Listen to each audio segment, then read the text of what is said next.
सिंध सरकार पारां शहर हैदराबाद खे केतिरियूं ई सहूलतूं मुहैया कयूं वयूं आहिनि, जिन मंझां सिंध गवर्नमेंट अस्पताल कासमाबाद बि हिकु आहे। अस्पताल जे अंदरि मर्दनि ऐं औरतुनि लाइ अलॻि अलॻि रिसेप्शन्स क़ाइमु कयूं वयूं आहिनि, जिते मरीज़नि जूं तिबी पर्चियूं मुफ़्त ठाहियूं वेंदियूं आहिनि। सिंध हुकूमत ऐं मौजूदा मेडिकल सुपरीडेंट डॉक्टर नियाज़ बबर जी काविशुनि सां कंसल्टेंट्स पंहिंजूं ख़िदमतूं सरअंजाम ॾेई रहिया आहिनि, जिन में physician, surgeon, paediatrician, gynaecologist, cardiologist, dental surgeon, chest specialist, eye specialist, dermatologist, radiologist ऐं पैथोलॉजिस्ट जूं ख़िदमतूं साराह जोॻियूं आहिनि। कासमाबाद अस्पताल में बीमारियुनि जी तशख़ीस लाइ जदीद मशीनुनि जो हुजणु क़ाबिले तारीफ़ आहे। डॉक्टर रिफ़त शाहीन रेडियोलॉजिस्ट ॿुधाए थी त I am Dr. Rafat Shahin, working as a radiologist at the Sindh Government Hospital, Kasamabad. We have 6 women medical officers and 6 X-ray technicians in this department working under my supervision. We have 2 ultrasound machines, terrestrial ultrasound machines, and 2 X-ray machines. One of them is OPG and other is the manual X-ray. Actually, our prime goal is to provide the highest accuracy and integrity in our services to the patients. For myself, I do X-ray analysis and supervise the X-ray technicians for the particular X-ray postures, positioning, like for instance as in the traumatic patient. We do 80 to 100 X-rays on daily basis, out of them 80% in the morning shift and 20% in the evening. OPGs are also done. I, along with my colleagues, conduct daily around 200 ultrasounds and their reporting.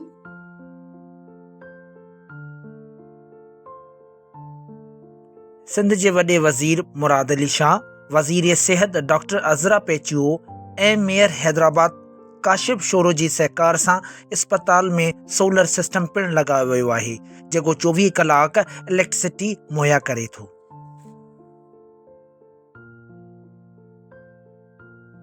Sindh government अस्पताल कासमाबाद में labour room ऐं operation theatre जी सहूलत मौजूदु आहे, जिते मुख़्तलिफ़ क़िस्म जा ऑपरेशन्स प्रोटोकॉल सां कया वेंदा आहिनि।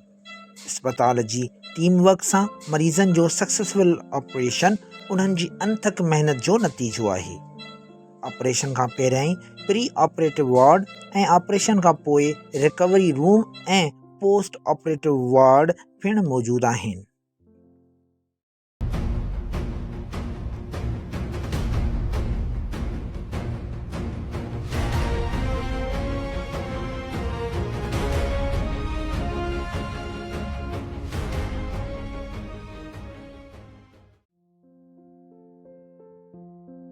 अस्पताल में मरीज़नि जी जल्द सिहतयाबी लाइ वार्ड्स बि क़ाइमु कया विया आहिनि, जिन में डॉक्टर्स, नर्सिस ऐं पैरामेडिकल स्टाफ टिन्हिनि शिफ्टुनि में मरीज़नि जी ख़िदमत सरअंजाम ॾेई रहिया आहिनि। इन्हनि वार्डनि जी साफ़ सुथराई ऐं घुर्बल दवाउनि खे बि तरजीह बुनियाद ते मॉनिटरिंग कई वेंदी आहे।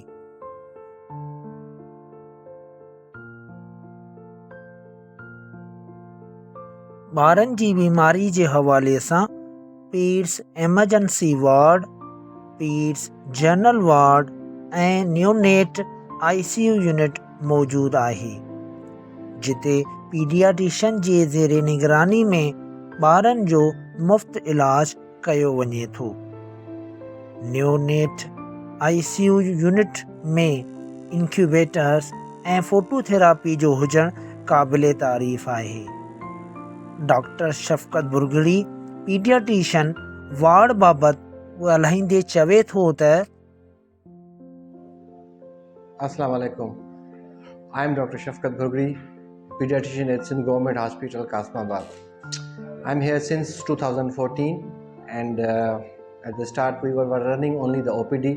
Then after 1 year, with the help of former DG Health Syed Hassan Murasha, we developed here this neonatal ICU, pediatric emergency, pediatric ward. And now, Alhamdulillah, we are now running our NICU with 8 incubators, that is 24-hour working. And then we have our emergency room. There's 3 bed we have there, and we are taking also mild to moderate emergency in our pediatric ER 24/7. And we have 14 bed in pediatric general ward, and we have 3 beds in isolation room. In isolation room, we are treating our measles and other epidemic diseases. And we have our OPD that is work from 24 hours a day. And this morning OPD is very huge OPD. Almost we are seeing 400 to 500 patients per day only in the morning time. After that, noon and evening, we are also our medical officers, they are doing OPD. And also we are receiving from the others patients, and we are doing the best services to the people. Thank you very much. इन अस्पताल में cardiac ward पंहिंजी मिसाल पाण आहे। Ward में सिंध हुकूमत पारां मरीज़नि जी ख़िदमत लाइ ईको मशीन जी सहूलत मौजूद आहे। कार्डिक वार्ड में मर्दनि ऐं औरतनि लाइ अलॻि अलॻि ECG रूम्स ऐं वार्ड आहिनि। ज़रूरत पवण जी सूरत में ET जी सहूलत पिणु मौजूद आहे। डॉक्टर नियाज़ बबर इन हवाले सां पुरअज़म आहे।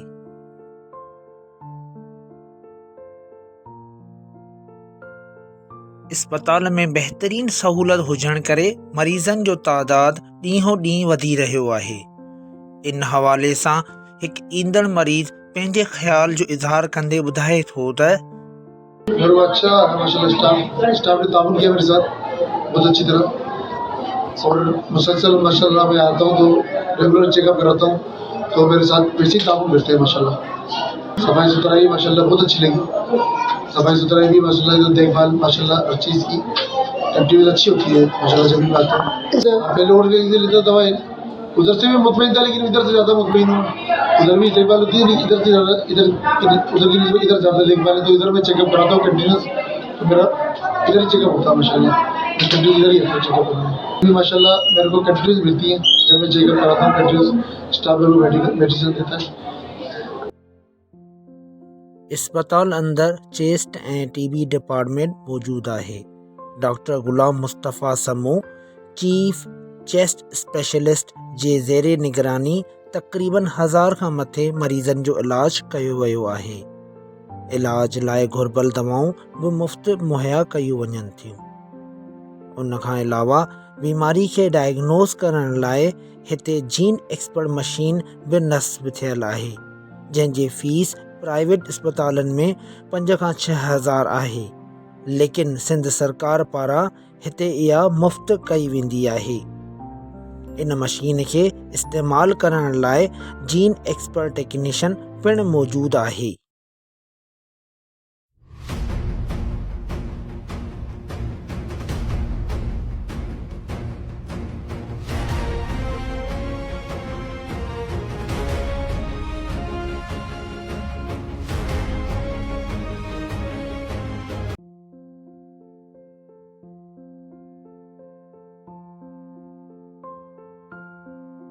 सिंध गवर्नमेंट अस्पताल कासमाबाद हैदराबाद में डायलिसिस यूनिट क़ाइमु थियल आहे।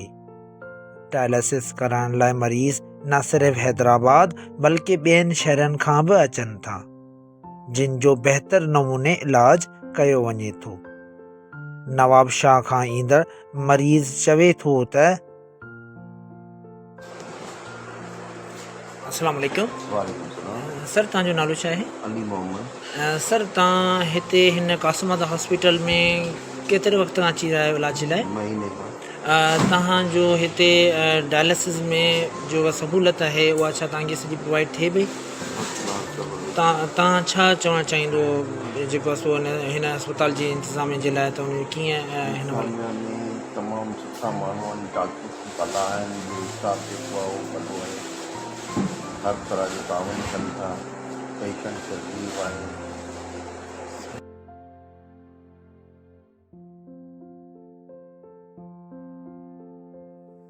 कासमाबाद में कायम हिन अस्पताल में male and female general ward, gynae ward, family planning services, EPI centre, nutrition programme ऐं फिजियोथेरापी यूनिट पिणु मौजूदु आहिनि।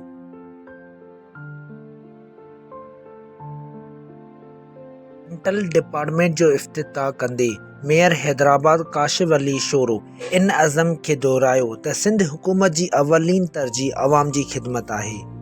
डिपार्टमेंट में डेंटल यूनिट्स नस्ब कया विया आहिनि। उन खां अलावा मरीज़नि जे ॾंदनि जी चकास लाइ डिजिटल डेंटल एक्सरे पिणु मौजूदु आहे।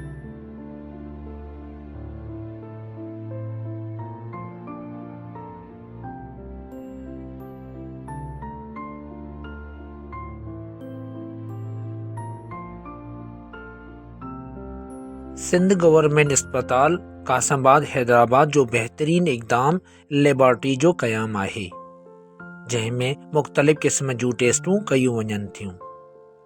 डॉक्टर सबा ख्वाजा पैथोलॉजिस्ट जी ज़ेरे निगरानी टेक्निकल स्टाफ टीम वर्क में पंहिंजी ड्यूटी सरअंजाम ॾेई रहिया आहिनि। इन हवाले सां डॉक्टर सबा ख्वाजा पैथोलॉजिस्ट ॿुधाईंदे चवे थी त Assalamualaikum. I am Dr. Sabah Khwaja, working as pathologist at Sindh Government Hospital, Kasimabad. We are performing here different lab tests and in 3 different shifts, morning, evening and night. Besides that, in the routine tests, we are also providing the blood bank facility to provide the different blood to the patients who are admitting here. In routine lab tests, we are providing blood CP blood groups and many other normal basic lab tests.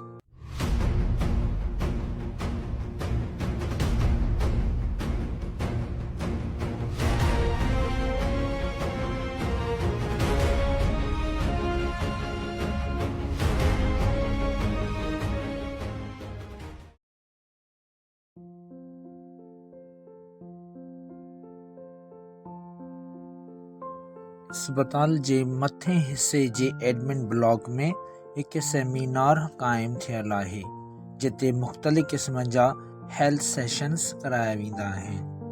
उन खां अलावा polio campaign meetings ऐं workshop पिणु मुनक़द कया वेंदा आहिनि।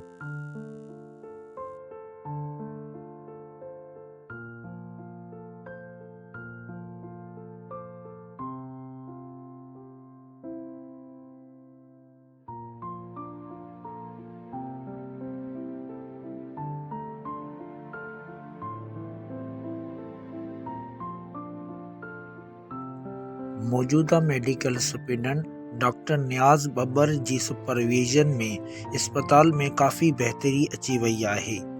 इन सिलसिले खे बरक़रार रखण लाइ MS अनथक महिनत करे रहियो आहे। MS डॉक्टर नियाज़ बबर अस्पताल जी सूरत हाल खे बयान कंदे ॿुधाए थो त बिस्मिल्लाहिर्रहमानिर्रहीम। मैं doctor Niaz Hussain Babar, medical superintendent Sindh government hospital Kasmabad.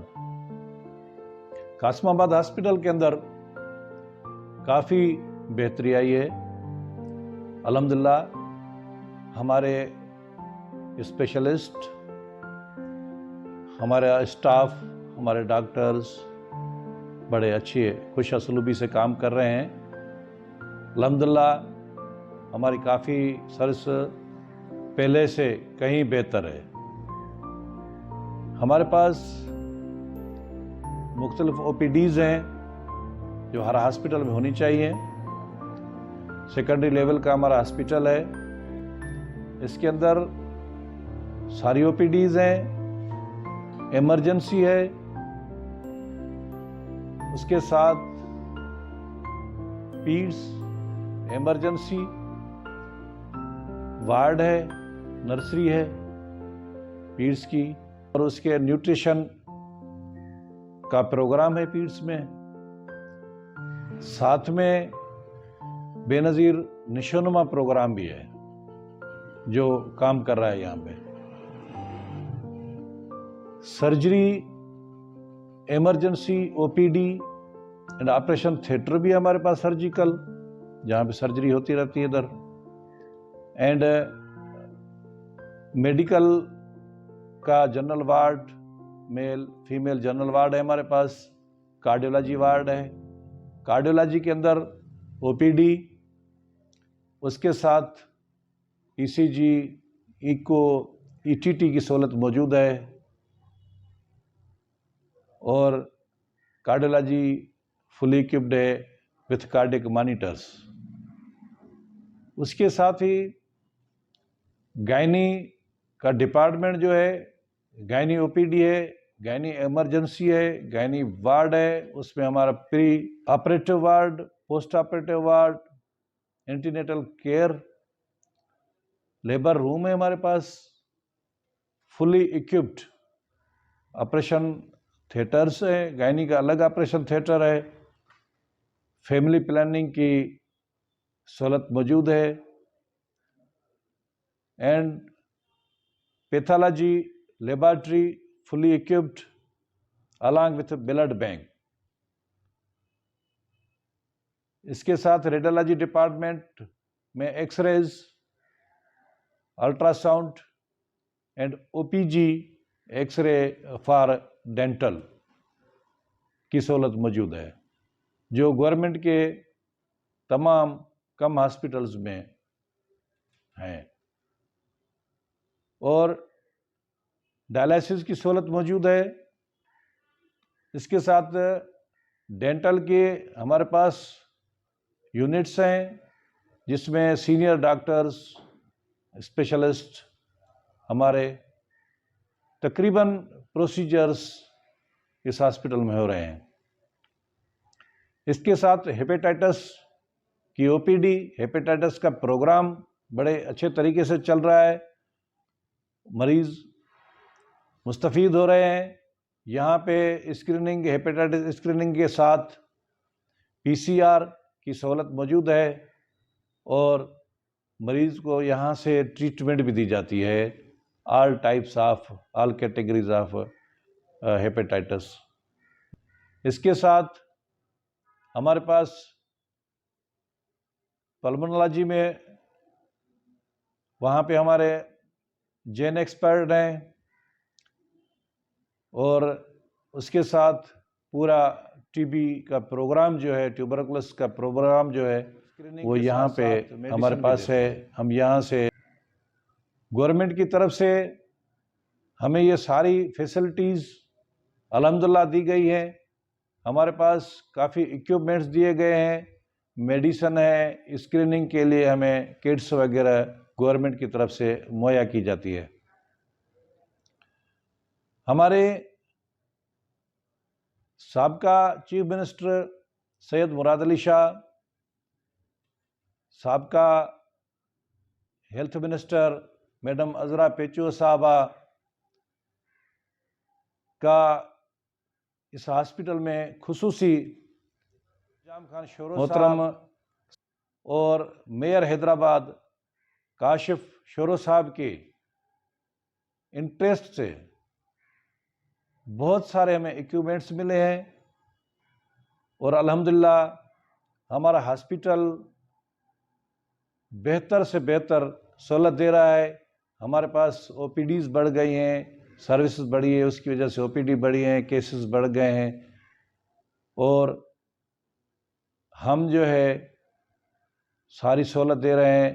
हमारे पास एम्बुलेंस सर्विस है जो फ्री ऑफ कास्ट है। यहाँ वापडा की लाइन के साथ